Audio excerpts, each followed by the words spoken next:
Welcome to watch today's Fresham. Located within Austin Nichols House, an historic building originally constructed in the early 20th century on the banks of the East River, this project's newfound sense of spaciousness belies its compact footprint.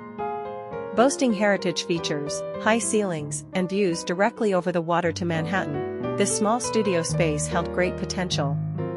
It was, however, in need of a significant rejuvenation, and the client approached Joe McGuire and Megan Prime of Jam to oversee a comprehensive renovation grounded in the pursuit of spaciousness and light. In redesigning the space, McGuire and Prime made a series of ingenious design decisions rooted in practicality, including adopting a minimal and monochromatic palette and creating an abundance of hidden storage. Multifunctional built-in elements are part of the architecture, and custom timber joinery by local makers' precious woodwork is prominent throughout, bringing warmth and character to the interior without compromising on space.